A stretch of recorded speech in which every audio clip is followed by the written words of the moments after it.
All right, so here we are going into the 2010s, the most previous decade that has just passed.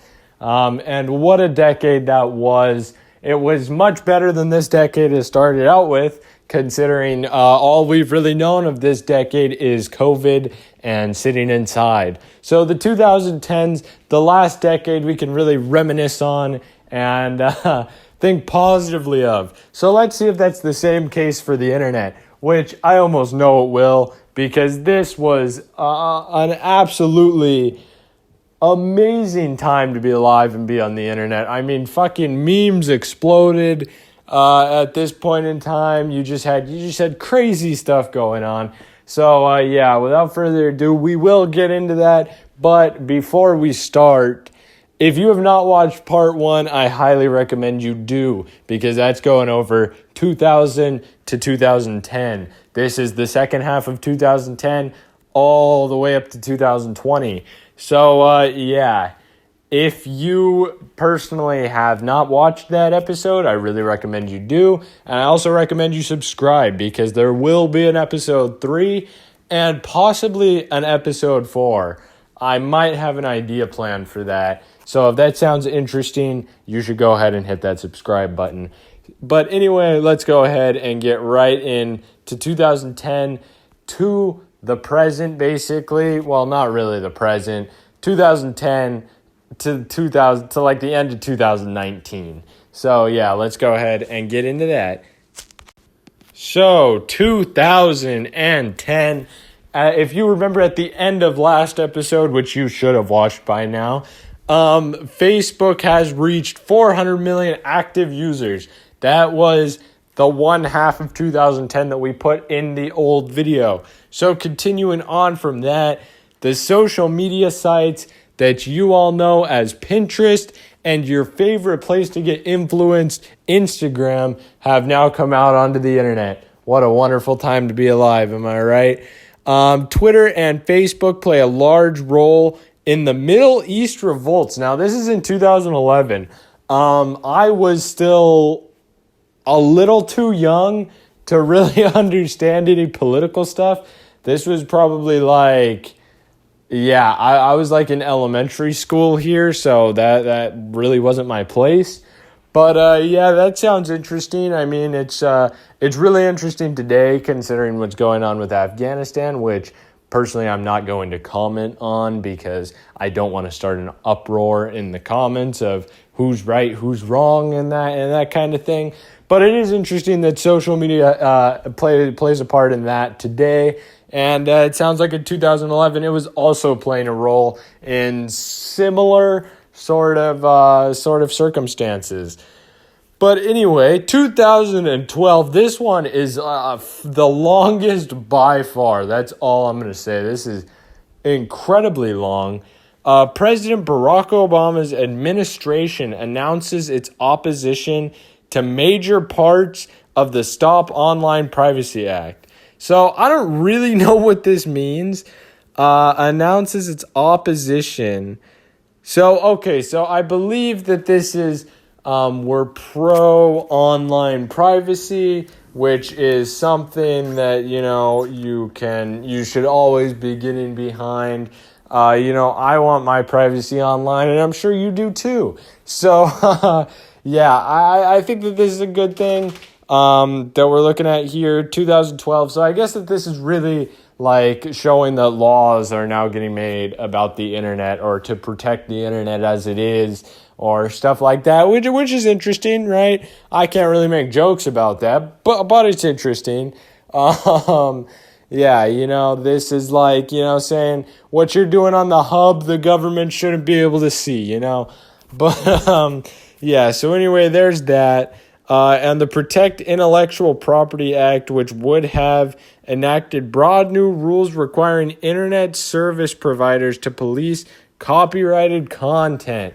So yeah, we got more of that copyright stuff. That stuff never goes away on the internet, really, after about 2012.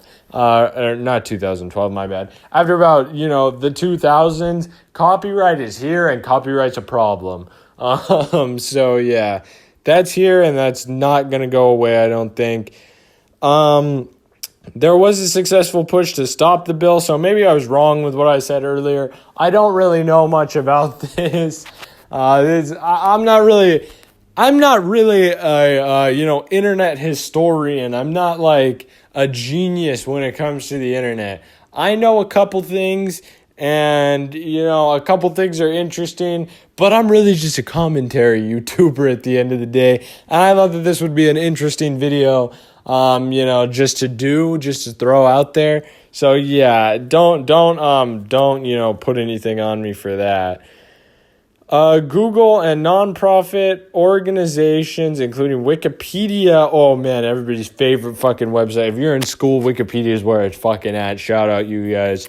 And the Electronic Frontier Foundation is considered a victory for sites such as YouTube that depend on user-generated content as well as fair use on the internet. So here's where we get fair use. This is what my whole channel's based on, basically. If it wasn't for fair use, I could not make very many videos.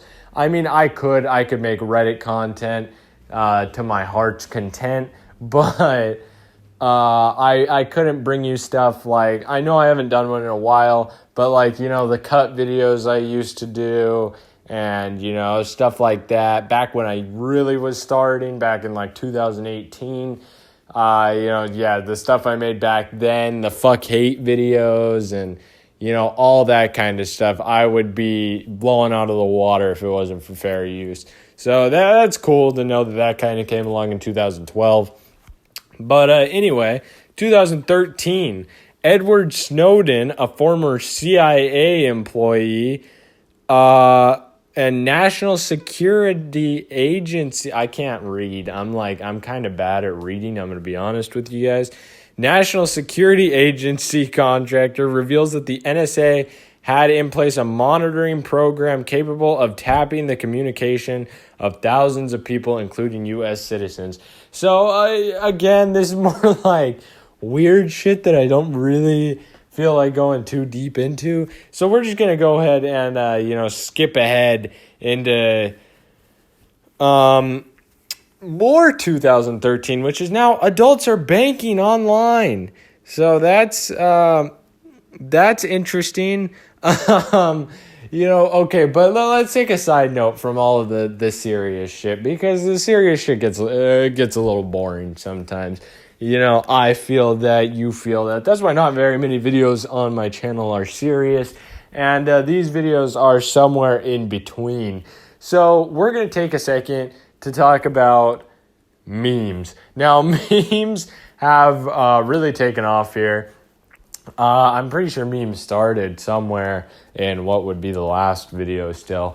But, we're getting good memes now. Like, Instagram and Twitter are exploding. That is what is on the next 2015 one.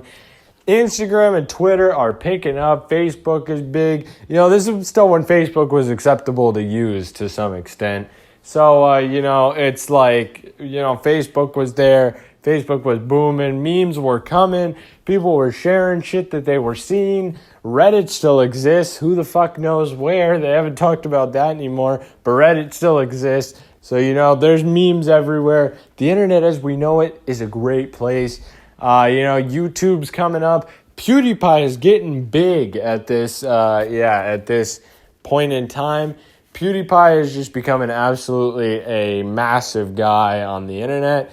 Everybody likes 2012 PewDiePie, 2015, back in that area. Before we hit about 2016, so PewDiePie's about to meet his end here. Well, not really his end, but where shit starts falling apart a little bit. But yeah, there's just a lot of stuff. We're getting into, a lot of you probably remember the internet from this time. So that's why I'm kind of trying to give you a deeper insight. I could just do like a Will and E, where, he reviewed like this year on the internet or this decade on the internet he did not that long ago, when the decade ended. I could just sit down and go over all the memes, but it's like, let's be honest, you guys remember those. You guys remember most of those. That's not really what this video is. I am kind of trying to be a little historical here, but try and make it like, a funny history thing. So you are learning, but, it's not that serious. So anyway, continuing on. So online banking, we got that according to a survey conducted by the Pew Research Center. My Apple Watch is telling me to breathe, so I must be getting real worked up. So let's all take a second in the video and breathe with me, okay? Are you ready?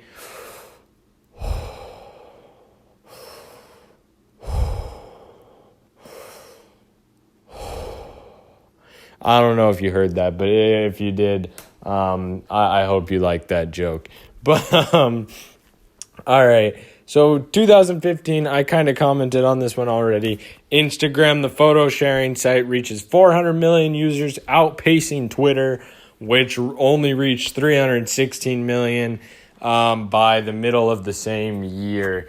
So, Instagram's getting bigger than Twitter. Fucking Kim Kardashian, Kourtney Kardashian, Caitlyn Jenner, all those fucking people, they're probably getting big on Instagram around here. I don't know. Not a big Kardashian follower myself.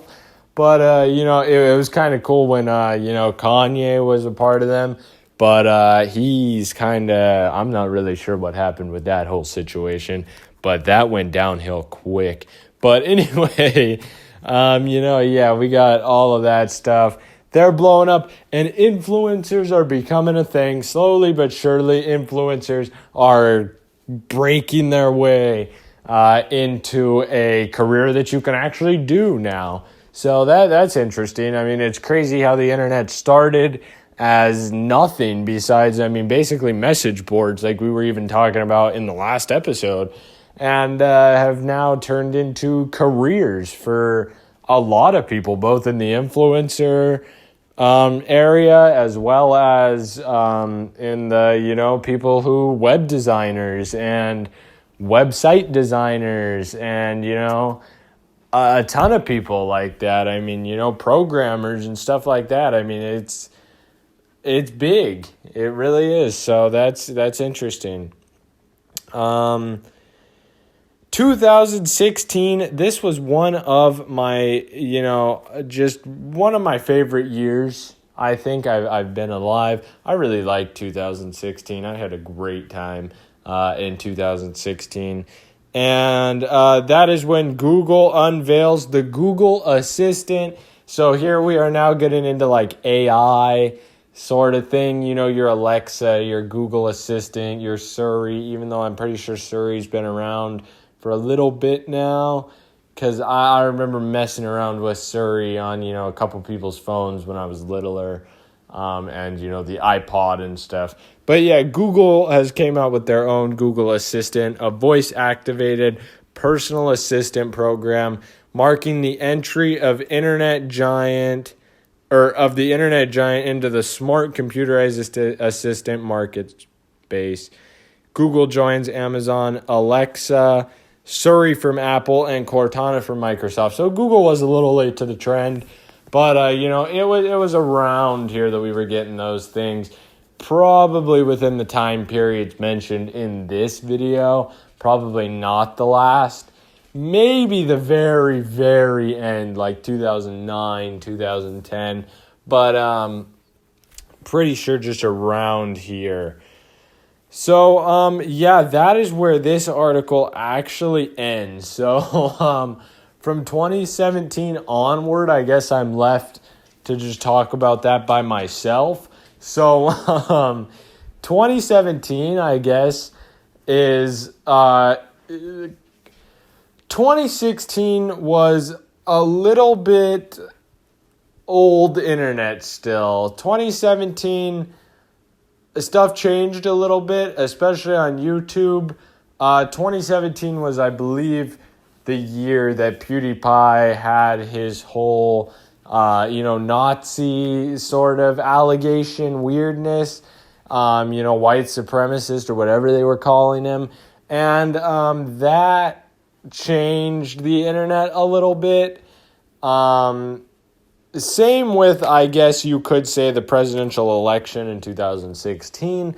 A lot of these things that all went into mainstream media that people were finding on the internet kind of went into a great big collection of reasons why we need more rules on the internet.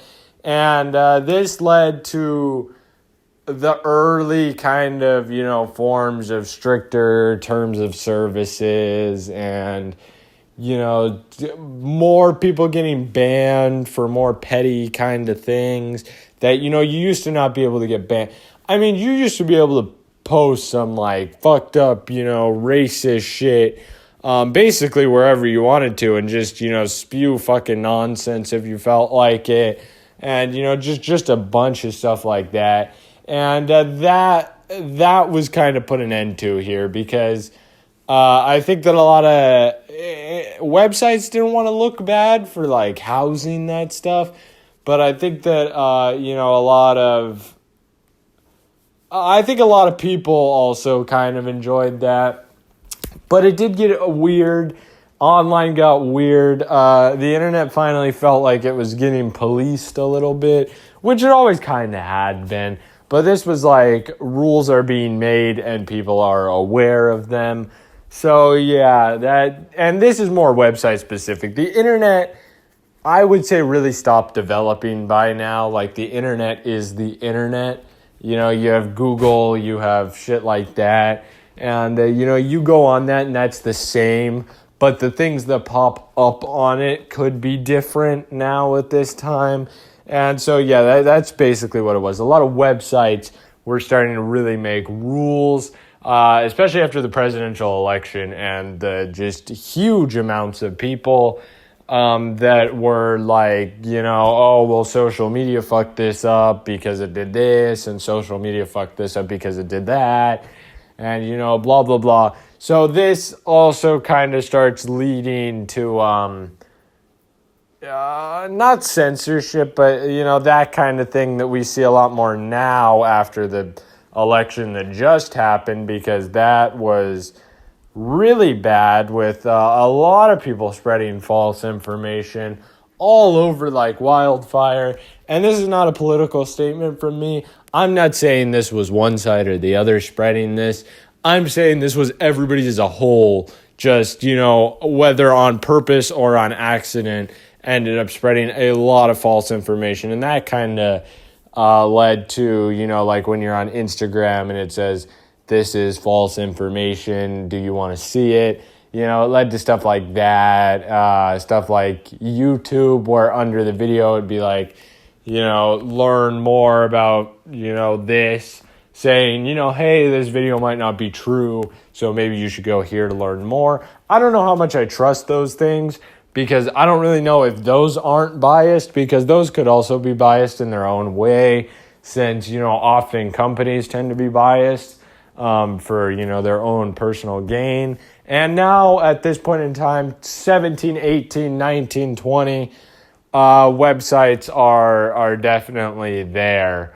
They're definitely at the corporate level. They're, well into the corporate level, actually. They're multi-million-dollar industries, if not billion-dollar kind of thing. I mean, you have shit like Amazon, where you have Jeff Bezos. I mean, that's a multi-billion-dollar company, basically.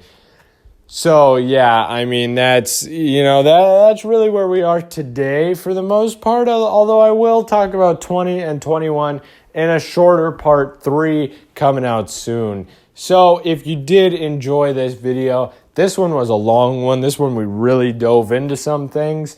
So, yeah, if you did like this, make sure you leave a like. I am losing my voice for you guys, so I really hope you do like it. Make sure you leave a like. Make sure you subscribe so you don't miss part 3 and part 4, which will probably be coming. I'm not 100% sure on a part 4, but I think I will have a part 4, maybe, which will be a little different because we'll definitely be done with the timeline, but, it'll be something special. So make sure you subscribe for that. Make sure you leave a like. Make sure you tell me a comment what you think part 4 is, or what you want to see in part 4. And thank you guys so much for watching again. It means a lot to me. It really does. If you could subscribe, that would be awesome. Trying to get to 100 by the end of the year. And you guys are amazing. It keeps going up. It hasn't really gone down much, so that's so cool to see. So keep subscribing. That's awesome. And I'll see all you guys in the next one, which is going to be a video. It's definitely going to be a video. I'm probably back into Reddit Review Thursday, so it's probably one of those. But maybe not. Maybe I'm not still. Maybe I'm still trying to get my ideas out. I don't really know at this point in time. This was recorded way too early to be able to tell that. But thank you guys so much for watching. I'll see you.